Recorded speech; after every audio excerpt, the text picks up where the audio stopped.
Bismillahirrahmanirrahim. Assalamualaikum warahmatullahi wabarakatuh. Pada kesempatan kali ini kita akan mempelajari bagaimana cara menyisipkan CSS ke dalam file HTML kita dengan menggunakan metode eksternal, internal, maupun inline CSS. Jadi, ada 3 cara untuk memasukkan CSS ke dalam file HTML kita, yaitu melalui eksternal CSS, melalui internal CSS, dan juga melalui inline CSS. Untuk eksternal CSS, kita tempatkan di antara head dan digunakan elemen link spasi rel sama dengan style sheet, kemudian spasi ref sama dengan nama file CSS kita. Jadi file CSS ini adalah file tersendiri. Kita buat dulu file CSS-nya, kemudian masukin CSS-nya di situ, kemudian disisipkan di file HTML kita dengan cara ref sama dengan nama filenya .css seperti itu. Ini adalah untuk eksternal CSS. Jadi dia disimpan di antara head dan ditambahkan elemen link. Sedangkan untuk internal CSS sama-sama juga di antara head ini, kemudian kita tambahkan elemen style, kemudian tambahkan CSS-nya di sini. Tambahkan selektornya, kemudian property, kemudian value-nya. Jadi sekali lagi untuk internal CSS langsung di head, kemudian langsung tambahkan style dan langsung tambahkan CSS-nya di dalam style ini. Jadi nggak perlu lagi buat file baru. Kemudian untuk inline CSS, kita langsung tempatkan di elemennya sendiri. Misalkan kalau ini kan kita tambahkan selektornya, kemudian propertinya apa, value-nya apa. Kalau ini nggak perlu lagi selektornya karena kita udah ada di dalam selektornya sendiri, yaitu misalkan di H3. Di H3 tambahkan style, mirip nih style, kemudian sama dengan propertinya apa, kemudian value-nya apa. Kalau misalkan propertinya ada 2, berarti tambahkan pemisah sebagai titik koma. Jadi di sini tambahin titik koma, misalkan font size-nya 10 px misalkan seperti itu. Jadi ada 3, sekali lagi external CSS kita pakai file di luar, kemudian internal CSS kita langsung di head-nya, kemudian tambahkan style, kemudian langsung CSS-nya, kemudian inline CSS langsung di elemennya sendiri. Misalkan di H3-nya langsung tambahkan style, color green seperti ini. Oke, kita akan coba langsung praktekkan. Kita buka kembali aplikasi Visual Studio kita. Kalau teman-teman belum punya Visual Studio, teman-teman bisa instalkan Visual Studio-nya. Dan kalau teman-teman butuh panduannya, teman-teman bisa kembali buka di playlist HTML, tutorial HTML ini, kemudian ada di file persiapan alat yang dibutuhkan. Silakan teman-teman ikuti saja langkah-langkah yang ditampilkan di sana. Dan kalau teman-teman sudah ada Visual Studio-nya, kita akan memulai proyek baru dengan cara tekan file, kemudian new window agar tampilannya menjadi kosong kembali. Kemudian kita tambahkan new file. Kemudian pilih yang paling atas saja. Nah, di sini kita akan simpan dulu nama file kita. Kita simpan. Misalkan saya akan simpan di download misalkan. Kemudian saya tambahkan sebuah folder baru, misalkan belajar CSS. Di belajar CSS ini kemudian kita simpan dengan nama external, internal, inline css.html. Tetap ya, ekstensinya HTML. Simpan. Nah, menariknya di Visual Studio ini kita bisa menambahkan struktur HTML sederhana dengan cara menambahkan satu tanda pentung ini. Nah, kemudian nanti lihat di sini ada saya seperti ini, kemudian langsung di-enterkan saja. Nah, secara otomatis si Visual Studio membuatkan struktur HTML awal kita. Kita simpan. Nah, kemudian kita akan tambahkan beberapa elemen, misalkan elemen H1 ini judul H1 yang diubah dengan menggunakan eksternal CSS. Kemudian jangan lupa ditutup. Kemudian di sini ada H2. Ini judul H2 yang diubah dengan menggunakan internal CSS. Kita tutup. Kemudian H3-nya ini judul H3 yang diubah dengan menggunakan inline CSS. Nah, kita save. Kemudian klik kanan, show preview. Nah, nanti hasilnya akan jadi seperti ini. Atau kita juga bisa melihat langsung dari tadi disimpannya di folder download. Kemudian di sininya adalah belajar CSS. Kemudian klik 2 kali, nanti dibuka di browser dan hasilnya seperti ini. Nah, kemudian untuk eksternal CSS berarti kita butuhkan satu file tambahan. Kita klik lagi file, new file. Pilih yang atas ini, text file. Kemudian jangan lupa disimpan. Dan kita tempatkan di satu folder yang sama, yaitu belajar CSS. Kemudian nama filenya, ini terserah teman-teman. Misalkan ini style saya .css. Kita simpan. Kemudian kita tambahkan CSS-nya. Misalkan kita akan mentargetkan H1 ini. Berarti selektornya adalah H1, kemudian kurung kurawal buka, kurung kurawal tutup sebagai declaration blocknya. Kemudian kita akan coba ubah warna dari teksnya menjadi warna merah dengan cara color, kemudian titik 2, red. Jangan lupa titik koma. Nah, seperti itu. Kemudian gimana caranya menyisipkan ke file HTML kita? Untuk eksternal ini, tadi jangan lupa di save dulu ya. Kita sisipkan di antara head, misalkan di bawah title ini. Kita tambahkan elemen link, kemudian rel sama dengan kasih tahu si browsernya bahwa ini adalah style sheet. Kemudian href sama dengan nama filenya apa? Tadi ini ada nama filenya adalah ini style saya.css. Ini style saya.css. Karena tadi kita ada di satu folder yang sama, yaitu folder belajar HTML, maka di sini tinggal langsung tambahkan ini style saya. Tapi misalkan kalau teman-teman ditambahkan lagi di sininya ada sebuah folder, maka foldernya juga harus ditambahkan di href ini. Nah, tapi untuk sementara seperti ini dulu. Kemudian kita lihat hasilnya dia langsung secara otomatis jadi merah karena si file HTML ini sudah terhubung dengan file eksternal CSS ini dengan cara seperti ini. Nah, jadi H1-nya sudah berubah jadi warna merah. Kalau misalkan kita tambahkan H1 lagi di sini, maka yang ini juga otomatis langsung merah. Jadi semua target elemen H1 akan diubah warnanya jadi merah dengan cara file CSS ini. Kita hapus dulu ya. Nah, kemudian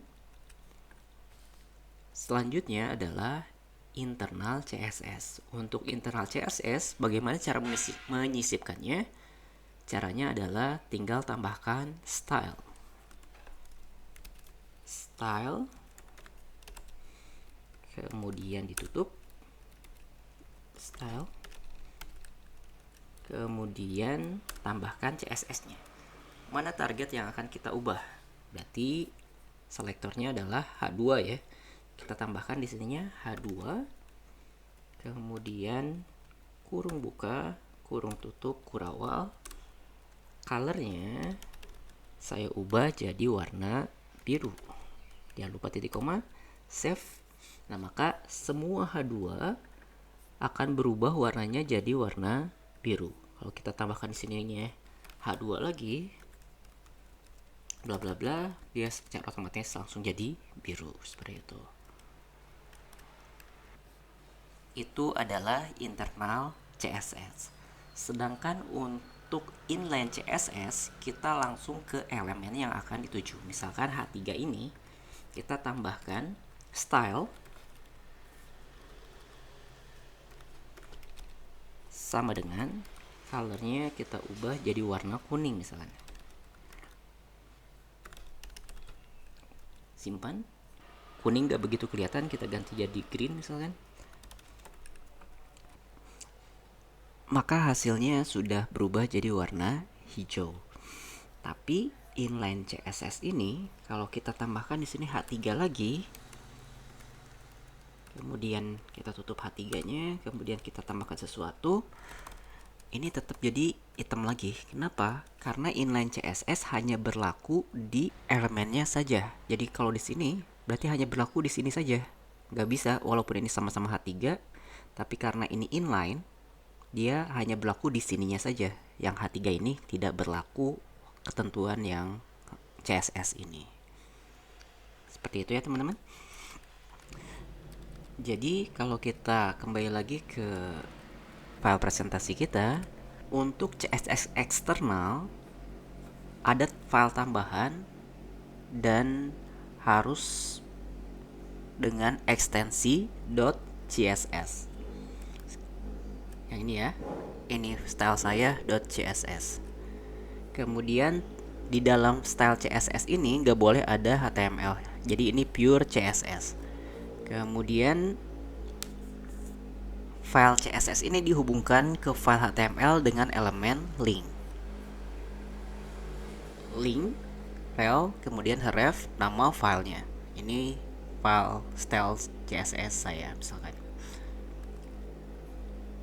Kemudian kelebihannya apa? Kelebihannya adalah dia efisiensi. Jadi satu CSS ini bisa digunakan di banyak halaman. Jadi kalau misalkan saya tambahkan halaman baru,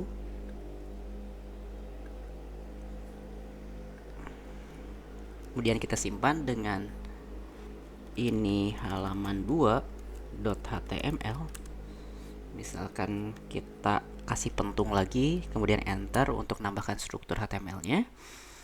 Kemudian kita tambahkan lagi eksternal CSS-nya dengan cara link, style, kemudian relnya style sheet, refnya ini style saya. Kemudian kalau kita tambahkan di sininya H1, dia otomatis tes misalkan. Warnanya jadi merah. Kita klik kanan, coba show preview. Nah, tesnya ini langsung jadi warna merah karena dia sudah terhubung langsung dengan style sheet yang ada di sebelah sini. Berbeda kalau misalkan yang tadi H2 ya. H2-nya karena ada di file ini saja, file yang halaman 2 ini tidak akan terpengaruh. Misalkan di sini H2. Tes 2 misalkan. Nah, tetap warnanya hitam karena style ini hanya berlaku di file ini saja. Sedangkan file yang eksternal ini bisa kita hubungkan dengan file manapun. Seperti itu. Jadi kelebihan dari file eksternal CSS ini yaitu efisiensi. Satu file CSS bisa digunakan di banyak halaman. Kemudian performansi. Jadi file eksternal CSS ini lebih cepat karena si browser bisa meng-caching file CSS ini, sehingga kalau dibutuhkan gak perlu lagi minta ke server karena sudah ada di browsernya, sudah di-cache sama browsernya, jadi lebih cepat. Kemudian ada maintainability, yaitu mudah diubah dan diorganisir, yaitu modular. Seperti apa contohnya? Misalkan kalau di sini ada style lagi, saya tambahkan di halaman 2 ini, tambahkan mirip seperti ini. Jadi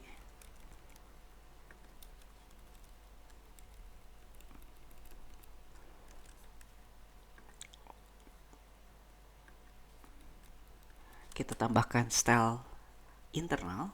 Jadi H2-nya kita tambahkan biru misalkan gitu ya. Kemudian kita mau ubah H1, misalkan kita ubah jadi warna coklat. Berarti kita tinggal ke halaman eksternalnya. Di sini kita akan ubah jadi brown misalkan. Maka secara otomatis warnanya jadi coklat, dan bukan hanya di file halaman 2 ini saja, tapi halaman yang ini juga terpengaruh warna coklatnya. Kita lihat. Nah, judul H1 ini juga sama, langsung berubah jadi warna coklat. Berbeda halnya kalau internal CSS. Misalkan si H2 ini kita ubah jadi warna aqua misalkan. Nah, yang ini tidak berlaku di halaman kedua. Halaman kedua tetap warnanya biru, karena file yang ini tidak terhubung dengan file yang ini. Nah, makanya kenapa CSS eksternal itu lebih maintainability, karena kita cukup mengubah satu selektor saja untuk mengubah semua halaman HTML kita. Kemudian ada separation of concern, yaitu memisahkan struktur HTML dan tampilan CSS kita. Kebayang nggak teman-teman kalau misalkan kita pakai yang inline CSS, misalkan yang ini ya, atau kita pakai yang internal CSS, dan kodenya itu bisa sampai 200 baris. Kalau ini 200 baris, kemudian ada tambahan file HTML kita, maka file kita jadi relatif sulit untuk dibaca. Nah, karena sulit dibaca, maka sulit untuk di-maintain juga. Sehingga praktik terbaiknya adalah dipisahkan antara CSS dan juga HTML-nya. Pisahkan CSS-nya di file eksternal tersendiri, kemudian HTML-nya di file tersendiri, sehingga lebih rapi dan lebih gampang untuk diubah-ubah seperti itu. Kekurangannya apa? Ada juga kekurangannya, yaitu render blocking. Jika CSS-nya besar, bisa menunda render halaman. Kemudian untuk internal CSS, ini diletakkannya di head, kemudian tambahkan elemen style. Sama juga tidak boleh ada kode HTML di dalamnya. Kelebihannya yaitu load lebih cepat, tidak perlu request eksternal, berguna untuk halaman tunggal. Jadi kalau halamannya tunggal, ya bolehlah kita pakai style sekali-sekali ya, walaupun menjadi kurang rapi. Tapi ada kekurangannya, yaitu tidak reusable. Gaya tidak bisa dipakai di halaman lain. Seperti tadi, kalau kita mau ngubah warna H2 misalkan tadi, di halaman 1 harus diubah, halaman 2 harus diubah, halaman 3 juga harus diubah. Kemudian ukuran HTML jadi besar. Kemudian untuk CSS inline, ini langsung diletakkan di dalam tag-nya. Misalkan tag yang akan kita ubah langsung di H3-nya, maka tinggal tambahkan style dan juga CSS-nya. Dan ini hanya berlaku di dalam HTML atau di dalam elemen ini saja. Jadi nggak berlaku lagi kalau ada H3 di bawahnya, yang ini tidak berlaku. Kelebihannya, spesifikitas tinggi, jadi gaya langsung diterapkan ke dalam elemennya. Tapi kekurangannya yaitu sulit untuk di-maintain, repetitif, mengacaukan HTML, dan tidak support pseudo class seperti hover atau responsive design. Kita akan coba nanti lihat di file-file berikutnya bagaimana kita menambahkan hover dan juga responsive design. Nah, urutan prioritasnya, yang pertama adalah inline CSS mempunyai prioritas yang lebih tinggi. Misalkan seperti ini. Kita kembali lagi yang sini, kemudian klik kanan, show preview. Nah, hasilnya seperti ini kan ya. Nah, misalkan di sini ada H2 yang isinya warnanya OPQ ini, yang warnanya aqua ini. Nah, kemudian saya tambahkan di sini H2.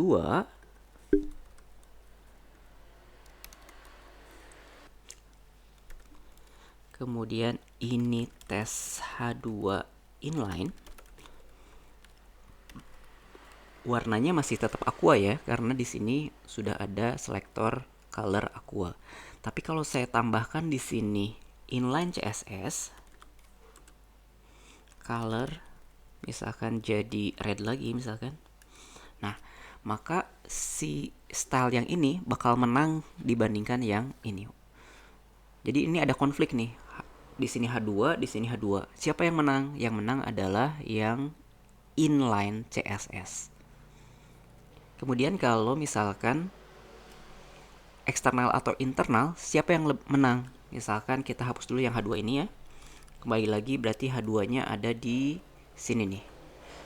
H2-nya warnanya jadi aqua lagi. Kita tambahkan H2 lagi. Tes lagi misalkan. Nah, warnanya tetap aqua. Dan kita tambahkan di sini di eksternal CSS-nya H2 juga. H2 juga. Colornya berubah jadi red misalkan.